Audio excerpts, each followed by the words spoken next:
coming right out of culinary school, and my job was to make the soup.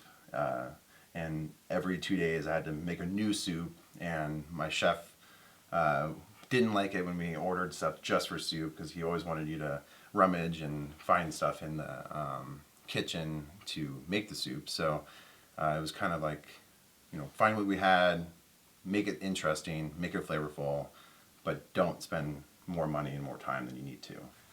Learning that really also reflects the way I feel at the house too. Coming home, seeing what you have, having a kind of a time limit, but you also don't want to have the same soup every week. So today I'm in the kitchen with a friend of mine, Chef. Can I call you Chef? Sure. You can call me Evan.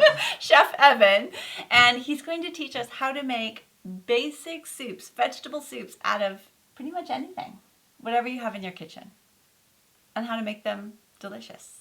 Really good. So let's get started. So do you want to see what Evan does not know what's in the fridge. So this is totally impromptu.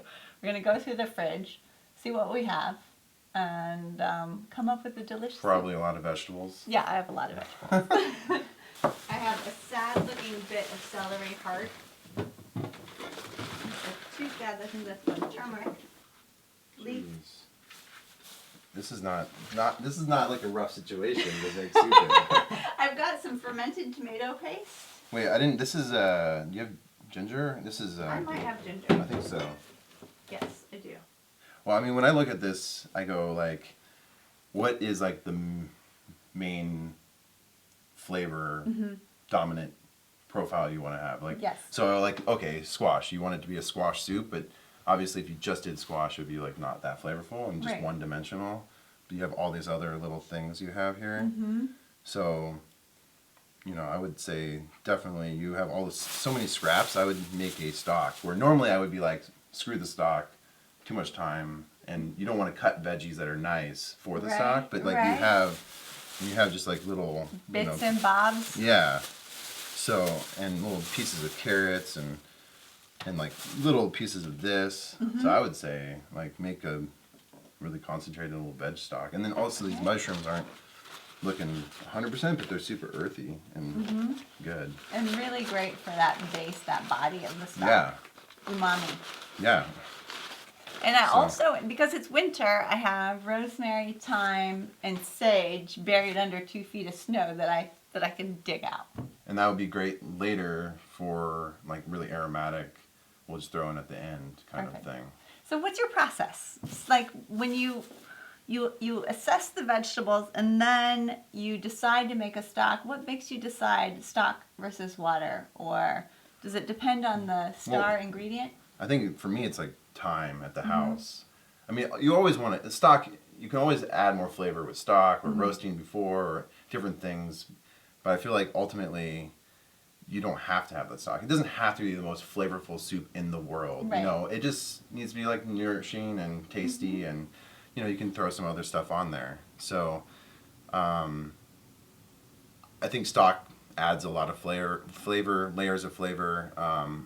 Roasting this ahead of time and doing that with bay leaf and some chili or a little water, and then that water that soaks up that flavor you can put in the soup too. So, and then stock on top of that, and then sauteing onions, and so it's like you're building that flavor profile and structure and of the soup of what you kind of want at the end there. So what about cutting when you're roasting or when you decide what kind of soup you're going to make? Well, Wow. That's cool. It sprouted. For something like this, I would cut it up into smaller sections, and it's just for time. I mean, if you really had all the time, you could roast it whole, or not whole, but like half after you scoop it. Yeah. But also, if the more cuts you have, the more flavor touches everything. Sure. And, all those little brown bits around the edges. Yeah, and I actually even like roasting this covered, so it steams with the bay leaf, and so you can have like a more aromatics, and I feel that kind of almost gets into the water more. And Sure. so if you're not like wanting this to be a roasted squash, it's almost like cooked with a lot of flavor. So every step of the way, you're thinking like, how can I infuse this with more flavor? Yeah, definitely. And you can roast it with olive oil and salt and pepper and like not really that much aromatics and not covered, and then you got like this more brown roasted flavor. So these mushrooms right here, they're like, you know, not looking like amazing, but they have ruffly on the edge. yeah, a little dried, but that's almost like concentrated mushroom, you know. Flavor? But it's great for Stock? yeah. How small? Just like 1 inch? I would take the leaves off. I like to Two celery? say again. Are they too strong a flavor? Yeah, it also can produce like a more bitter flavor too. Oh. They're great to eat though. But when you cook them, they Or just for stock and stuff. I don't necessarily. use them. Yeah. These are all tender. This is a great little salad though. Yeah.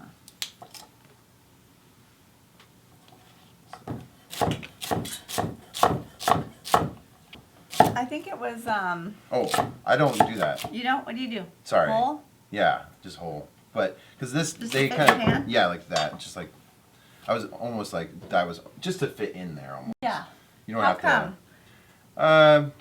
Because well, one, you're wasted like time and 5 minutes, yeah. you know, and you just the whole point is just to throw it in there and make it happen. Okay. But also, I feel like they get really mushy and die quicker. Like other than like a whole veggie that you're Yeah. not a whole. There veggie, is a but- flavor with stock. There's a flavor that's peak, and then there's a flavor where it just tastes like overcooked Yeah. dead vegetable. And so, what is that time-wise? I would say a vegetable stock, 45 minutes to an hour, you know, is good. Standard. Yeah. If they're larger vegetables or if you really want it to get everything out of it, you can go longer. But an hour and a half, at that point, you're almost just like, you know, I like it quicker. Killing it. I like it quicker and like more fresh, I guess. And then also, I guess if in your home you don't generally have all the time, and so you can just do it quick. You know, throw these vegetables you have almost like that were already cut in, you know, the Yeah. scraps, and so. One of my favorite Chinese cooks, Susanna Fu, she actually puts all of the vegetables in the Cuisinart, pulverizes them, and does like a 10-minute fast stock. So that I was gonna say, I almost was gonna say if you did this, you would have to do it all like this almost. Okay. And in some ways we could have, but so that's a good point. Okay. And also for me at home, just because if you don't want to like use a whole head of garlic just for your stock, and then another head of garlic for the soup, and Yeah. you know, doubling up everything, which is great for flavor. Yeah. Which is doubling and getting all that flavor in there, but you're also using all this other ingredients that you don't necessarily need to. So Sure. you know, you can make a stock without onion and then just use the scraps you have Okay. and draw out that flavor, and then Like the bottoms that- of the leeks. Yeah. And the tops. yeah, the tops of the leek, Okay. throw it in the stock, Okay. and then save that onion for the soup. Okay. But in the restaurant business, you want max flavor, so Right. put the onion in there and Right. put the extra garlic in there. So, Right. I have extra garlic. I've got tons of garlic. oh, yeah, so then let's use it. Okay, I'll go grab it. And so, like, you know, all you have is this. Yeah. So I was to be like, oh, let's save it for the soup Right. and not put it in the stock per Right, se. So right. you can actually have it in the soup. When do you add your aromatics, like your ginger, turmeric, and then what about dried herbs, seeds? Like really aromatic, fresh flavor of herbs. If you want that, throw it at the end, the last 20 minutes, 15 minutes. Okay. And then for stuff like ginger and galangal and turmeric, you know, put it in the oil when you cook it. Seeds, I always like to, you know, put it in the oil. Unless you're browning the onions, and then you kind of put it towards the end of that. So, but I would definitely do garlic and ginger and seeds and oil, and then aromatics at the end. Okay. Unless you had a whole bunch of aromatics, you really want to do some in the oil at the, you know, in the beginning, and Okay. then fortify it at the end too. Okay. So Because I never show this stuff on camera, but we all have it. Yeah. Maybe you don't, but you're a no, chef, but we wilting, do. yeah. Just the stuff that's dying in the crisper, slowly, slow, painful death. You got a big knife there. walk carefully and carry a big knife. Usually Yeah. Isn't that the saying? Go gently.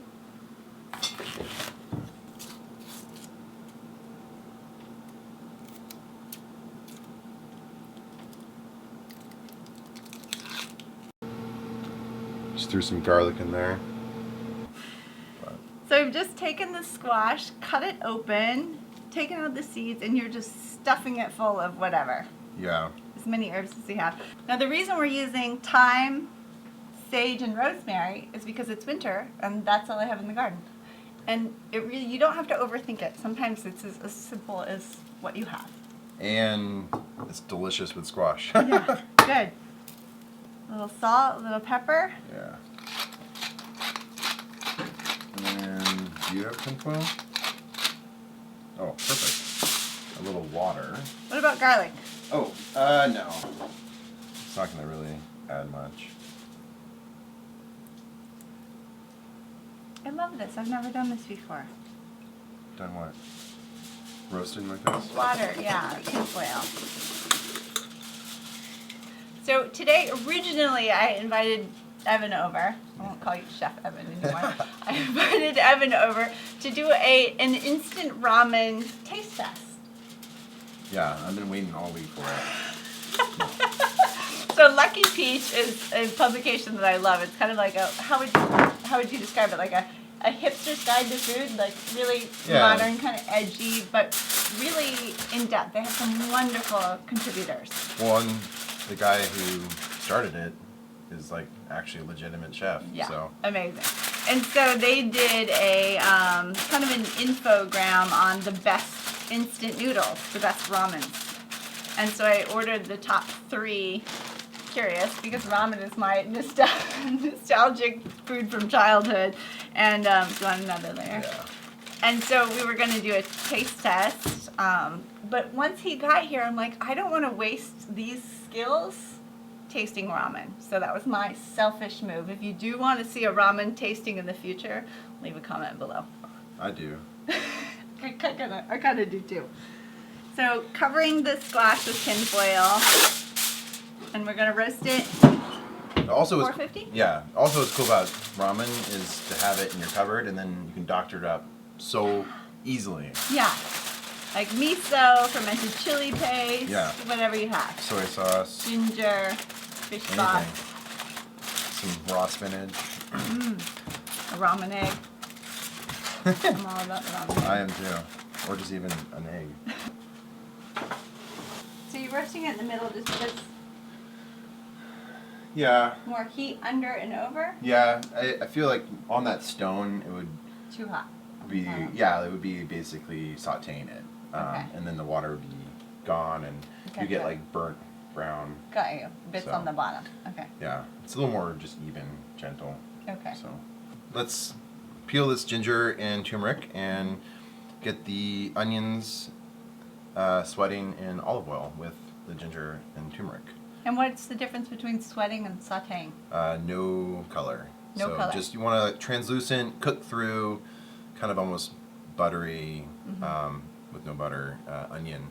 And with that, we're going to do some ginger and turmeric and some garlic too towards the end. I wouldn't put garlic in right off the bat, but How come? just, I mean, you can, I guess. Since we're sauteing, I wouldn't. It's actually not a big deal because you're not getting any color. But, Okay. so after we saute the ginger, turmeric, garlic, and onion, we sweat that. Then we'll add diced celery and carrot and sweat that a little bit more. And About 5 minutes or so? yeah, Or a and little longer? No, it's almost, you can just throw it in there and then we'll turn it off and we'll wait until the squash is done and then scoop the squash out, put it in there, put our stock in there, bring it up to a gentle heat and make sure you season along the way. Season the onions and season the carrots and celery. Okay. I season the stock. Sure. And just to taste, like, is Yeah. it salty enough? Yeah. I mean, and just at least as long as you're putting some salt in, and then at the end you can put more. But it's really salt. If you season at the end of a soup, it's it's going to taste salty and not well seasoned. Right. So. And so there's like almost a flatness and a saltiness, but they don't really, the salt brings out, changes how our taste buds actually receive flavor. So Yeah. it's really important. How long do you leave it before you blend? Well, your squash is going to be already cooked. You're really just kind of melding all those flavors together, cooking the celery and carrots. I mean, not too long. I would say you can do a half hour or Okay. and just make sure everything kind of like is coming together, and a little bit longer, and then when everything's cooked, you can puree it. Immersion blender versus blender. I mean, immersion blender is so much easier and way more contained. It just takes longer, I think, and you don't to get that really nice puree. It Velvety. takes, yeah, you have to sit there for 5 minutes, 10 minutes. Like, Oh. I say blended for sure to get that really nice blended. So I've never done that. I've never had the patience. I always just throw it in the Vitamix and then it's fast. But I didn't know that an immersion blender would get it that smooth. Oh yeah, it's just a little bit more time. Oh, interesting. Okay, good. And then what about using a strainer? Is that like Michelin star and unnecessary, or do you Yeah. actually run your food through a sieve at the end? It depends on like What it what is? you're going for. I would say Who wasting. you're feeding? Yeah, I would say no, unless it's like really gritty or something, and you want to take out half of it. I would make the consistency and everything gorgeous the way it is in there. So either add more liquid, or you can never take away liquid, so you Right. just really want to make sure when you're blending and making that consistency, and then also knowing that when you do blend it and you're done, are you eating it right then, or are you going to set it aside because it thickens up so much, and Yes. you're eating it the next day, or Right. because then you can, And that's an important thing to know. A lot of people that aren't really that sounds judgmental. well, you're in a safe spot. I know you're. My intentions. Yeah, you're good.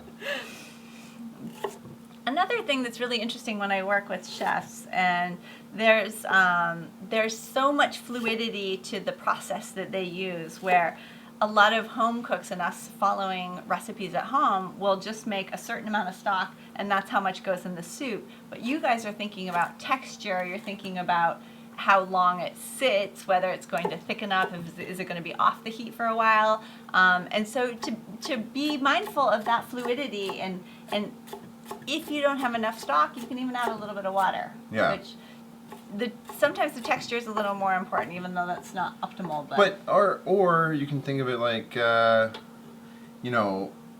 this is the situation I'm in. This is what I have, and kind of like, I feel like sometimes that's even more true. Yes. So. And when I invited you over and I told him I wanted to make a soup because I wanted to see his expertise, I wanted to share that. I became a much better cook when I was away from the internet and away from all my cookbooks. And that was an interesting thing for me, and I didn't expect that. My husband and I were driving through Africa, and I had ingredients that I was not familiar with, and I had a few staples that I was familiar with, but I had to learn how to taste and cook differently using things that I had never cooked with before. And it gave me so much confidence, because after a while I'm like, oh, this needs a little something sour, this needs something sweet, this needs a little more of this. And so for you to just take whatever was in my fridge and create a soup, I want to instill that kind of confidence in you guys when you're making food. You don't always have to have a recipe, and it's not always going to be a failure if you wing it. Like, if you trust yourself and you kind of conceptualize like sweet, sour. And then I was going to say, on the flip side of adding a little bit of water, let's just say you had a little bit of extra stock that you made, Right. and you're like, oh, if I add this. Because at the restaurant, you wouldn't add that. You would have a perfect consistency, and it's okay to have a little bit. That would go to something else. Yes. It's not wasted per se. Right. So at home, sometimes you just add that little extra something because you have it, or it might not be the ideal soup, at the end, but you kind of used everything you had, and you didn't overthink it, and so there's different, obviously if you're cooking for the president or something, something you want to like not use that extra cup of stock and not make it watery, but so. And do you have a fixed ingredient that is like, if you really make something that's just not tasting very good, do you have something that you put in there to kind of like, what is it? What's your go-to? It's high quality paprika. Oh, really? Yeah. Sometimes mine is curry.